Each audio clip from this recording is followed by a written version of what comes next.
Discipline is not a habit. It is not a morning trick. It is not a motivational quote written over a statue.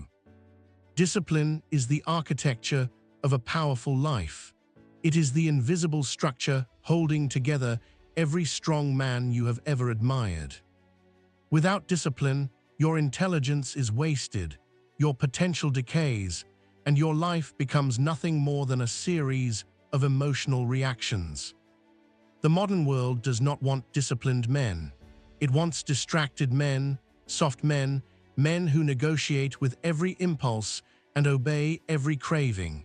It wants men who confuse comfort for peace and indulgence for freedom. But the Stoics understood something modern society has completely forgotten. A man is not free when he can do whatever he wants. A man is free when he can command himself. This is what Stoic discipline really is. It is self-command. It is inner authority. It is the ability to act correctly even when your emotions are begging you to do the opposite. Most men do not fail because they are incapable. They fail because they are unstable. They are controlled by mood, by energy, by distraction, by the opinion of others, and by the primitive voice in their own head that always seeks ease over growth. One day they feel motivated, so they train. The next day they feel tired, so they stop. One day they decide to change their life, and the next morning they hit snooze and postpone the war. This is not a lack of talent, it is a lack of structure. Marcus Aurelius did not build his character by waiting to feel inspired. Seneca did not become powerful by chasing emotional highs. Epictetus did not develop an unbreakable mind by hoping life would become easier. They became formidable because they understood that discipline must be rooted in philosophy, not emotion. If your discipline depends on how you feel, then you are not disciplined at all. You are merely temporarily enthusiastic. The first truth you must accept is that your mind is not naturally designed to make you strong. It is designed to keep you comfortable. Your primitive brain loves immediate pleasure, fast relief, and anything that postpones effort. It wants more sleep, more food, more scrolling, more excuses, and less responsibility. This is why the battle for discipline feels so personal. It is not just you versus the world.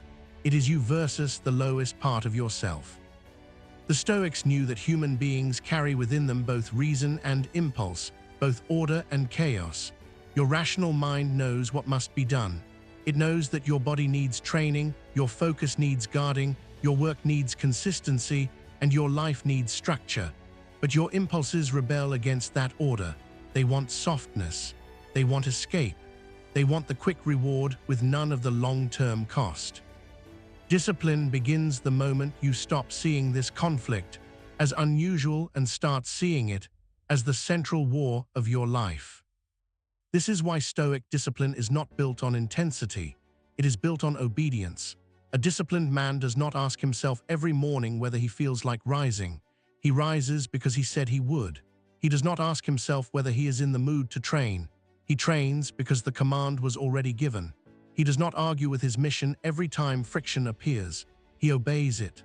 The modern man negotiates with himself constantly, and every negotiation makes him weaker. He bargains with his alarm clock, with his diet, with his standards, with his promises, and with his future. He says he will begin tomorrow, reset next week, and try again when life feels less chaotic. But life is always chaotic. There is never a perfect moment to become disciplined. There is only a decision to stop betraying yourself. Every time you break your word to yourself, you reduce your own authority. Every time you keep it, even when it hurts, you reinforce the identity of a man who can be trusted. The first pillar of Stoic discipline is the conquest of the morning. The first hour of your day determines whether you will command the day or be dragged through it. Marcus Aurelius wrote about the battle of leaving bed because he understood that the war begins before sunrise. It begins in that small, private moment when no one is watching and your body is heavy with comfort.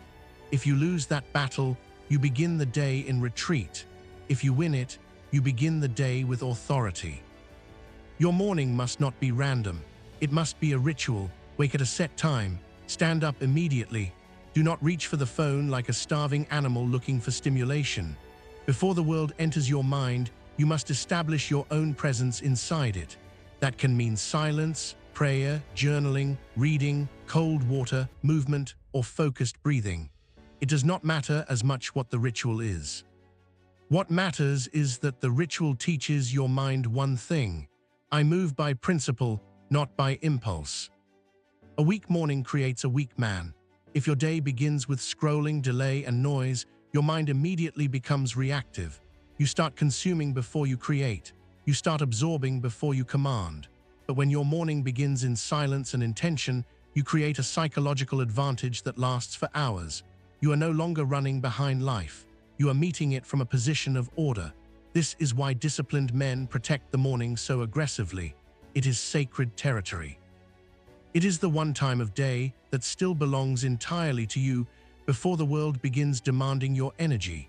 Even 30 minutes of disciplined solitude in the morning is more powerful than 3 hours of chaotic effort later in the day. The man who controls the morning gains momentum. The man who gains momentum gains confidence. And the man who gains confidence stops looking like prey. The second pillar of Stoic discipline is mastery over the body. The Stoics did not worship the body, but they respected it deeply.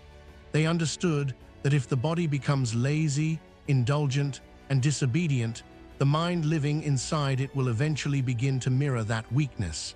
Your body is not separate from your character. It is one of the clearest external expressions of it.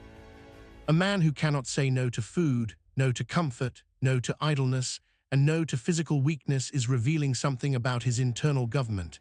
He is revealing that his kingdom has no ruler. Discipline of the body is not about vanity. It is about command.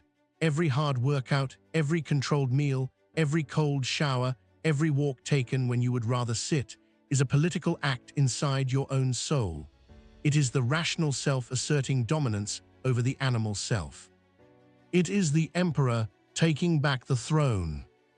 This is why physical pain matters, not because suffering itself is noble, but because voluntary discomfort trains composure. When you enter cold water and remain calm, you are teaching your nervous system that discomfort does not control you. When you push through a difficult set in the gym, you are training the mind to stay present under resistance.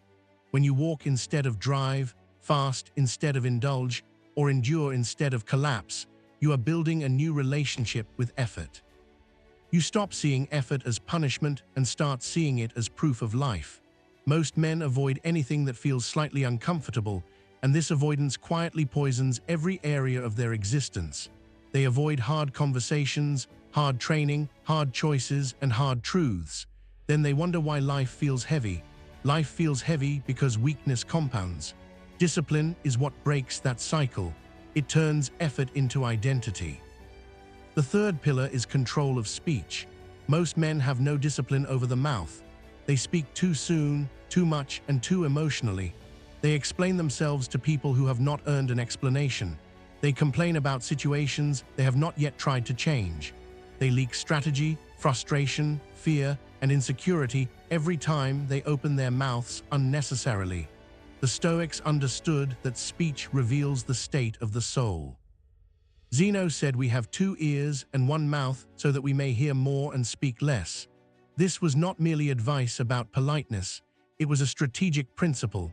The man who controls his speech controls his reactions. The man who controls his reactions becomes difficult to manipulate. Silence is one of the highest forms of discipline because it requires strength to hold back what the ego wants to release. Every unnecessary word is a leak in your fortress. Every emotional outburst is a surrender of power. This does not mean you become weak, passive, or timid. It means your speech becomes deliberate.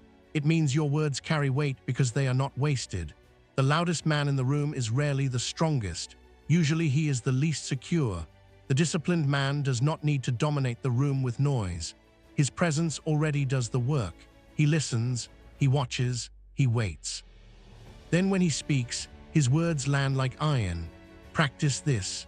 Speak only when it improves upon silence. Do not gossip. Do not explain yourself unnecessarily. Do not react to every provocation. The ability to remain composed with your mouth closed while others lose themselves in noise is a form of dominance modern men have almost completely lost. The fourth pillar is the guarding of attention. In the ancient world, a city was conquered by breaching its gates. In the modern world, a man is conquered by breaching his attention. If you do not control what enters your mind, you will never control what comes out of it.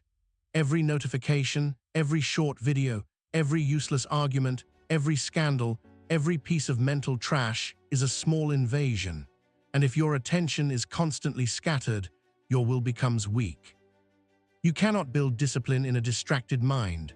Marcus Aurelius wrote that the quality of your mind depends on the quality of your thoughts. This means your inputs matter. What you watch matters. What you read matters. What you repeatedly expose yourself to becomes the architecture of your internal world.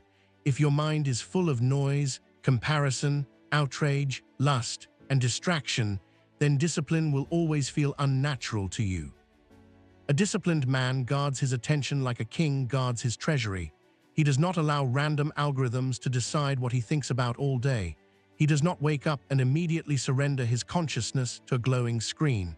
He chooses what he consumes. He chooses what he studies. He chooses what deserves his focus. This requires ruthless elimination. Some things must be removed from your life, not because they are evil, but because they weaken your edge. You cannot build an inner citadel while constantly inviting chaos through the gate. The modern world will always tempt you toward mental obesity, endless entertainment, endless scrolling, endless information, and no wisdom. Discipline of attention means rejecting all of it that does not serve your mission. It means becoming selective, deliberate, and difficult to distract. The man who controls his attention eventually controls the trajectory of his life. The fifth pillar is voluntary suffering. This is where Stoic discipline becomes truly rare. It is one thing to endure difficulty when life imposes it upon you. It is another thing entirely to choose difficulty before life chooses it for you. Seneca practiced poverty. Cato walked in plain clothing. Many Stoics deliberately reduced comfort in order to strengthen the soul against fear. Their logic was simple. If you repeatedly expose yourself to controlled discomfort, you stop fearing discomfort itself. The unknown loses its terror. Hardship becomes familiar terrain. This is one of the most powerful psychological advantages a man can possess. Most people spend their lives constructing softer and softer prisons around themselves. Softer bed, easier food, faster pleasure, more convenience, less effort. Then when real pain arrives, they collapse instantly because they have never trained for impact. Voluntary suffering trains impact tolerance. It teaches you that you do not need luxury to remain at peace. It teaches you that your peace cannot depend on ideal circumstances. This is critical. If your ability to function depends on comfort, then life owns you. But if you can remain clear while hungry, steady while tired, calm while cold, and focused while uncomfortable, then you become dangerous.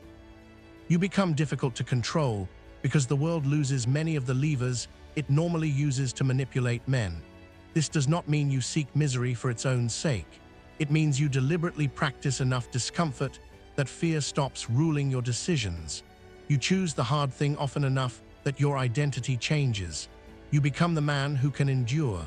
And once a man truly believes he can endure, very little in life can frighten him. The sixth pillar is consistency without drama. Most men destroy themselves by trying to live in extremes. They go all in for 3 days, then disappear for 3 weeks. They train like warriors on Monday and live like addicts by Thursday. They mistake emotional intensity for transformation. But Stoic discipline is not dramatic. It is repetitive. It is sometimes boring. It is often quiet. It is the same right action repeated when no applause is coming. This is where weak men quit. They want the feeling of transformation without the monotony of building it. But every meaningful change in life is built through repetition. The body changes through repeated training. The mind changes through repeated thought. Character changes through repeated conduct. You do not become disciplined through one brutal week. You become disciplined by proving, day after day, that your standards are not a temporary mood. Consistency is where identity hardens. Every time you do what you said you would do, even in a small way, your self-respect grows. And every time you betray your own standard, your self-respect erodes. This is why discipline and self-respect are inseparable. Men who hate themselves almost always live undisciplined lives. They lie to themselves constantly. They make promises in private and break them in silence. Then they wonder why they feel weak when they look in the mirror. The mirror never lies. Your life is the visible outcome of what you repeat. If you want to change the way you feel about yourself, stop looking for emotional healing before action. Start acting with honor first. Your emotions will follow your conduct. The disciplined man does not wait to feel proud. He behaves in a way that makes pride inevitable. The final pillar is purpose. Discipline without purpose eventually becomes torture. You must know what the discipline is for. Why are you waking early? Why are you training? Why are you guarding your attention? Why are you embracing discomfort? If the answer is vague, you will eventually drift back into comfort. Stoic discipline is sustained by mission. Marcus Aurelius rose because he understood his duty. Epictetus endured because he understood the value of his soul. Seneca trained restraint because he knew the fragility of wealth and status. Discipline must be attached to something larger than vanity. It must be connected to the kind of man you are trying to become and the life you are trying to build. Otherwise, it becomes empty self-punishment. Purpose turns sacrifice into direction. It makes suffering meaningful. The disciplined man knows what he is carrying himself toward. He is not just avoiding weakness. He is building strength for something, for his family, for his work, for his mind, for his legacy, for God, for freedom, for truth. Whatever the mission is, it must be strong enough to command you when comfort starts whispering. Because comfort always whispers. It whispers in the morning, it whispers at night. It whispers in the kitchen, in the gym, in loneliness, in boredom, and in pain. Purpose is what allows you to say no, not once, but repeatedly for years. And that repeated no becomes the foundation of your power. So what is the complete Stoic guide to discipline? It is simple to understand and hard to live.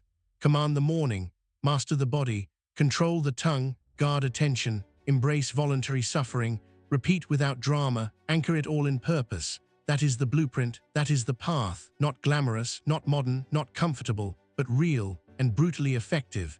If you live this way long enough, something profound begins to happen.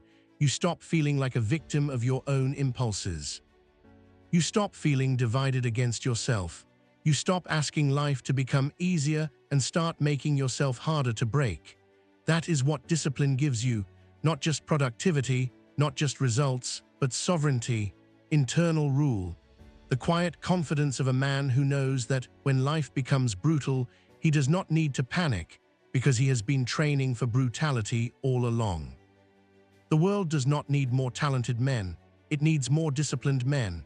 More men who keep their word, more men who can suffer without collapsing, more men who do not need applause to stay on the path, more men who can look temptation in the eye and say no without negotiation. That is the Stoic standard. It is severe, but it is clean. It is hard, but it is liberating. If you are tired of being ruled by mood, weakness, and distraction, then this is your invitation to begin. Not tomorrow, not next Monday, today. Pick one pillar and begin now. Win one private battle today, then another tomorrow. Build the fortress brick by brick until your life itself becomes proof that discipline is stronger than desire. If you are ready to stop being a servant to your impulses and start becoming the commander of your own life, subscribe to the Ancient Mind. We are building a brotherhood of men who choose strength over comfort, order over chaos, and discipline over decay. Leave the word discipline in the comments if you are taking command of your life today. Master yourself, and the world loses its power over you.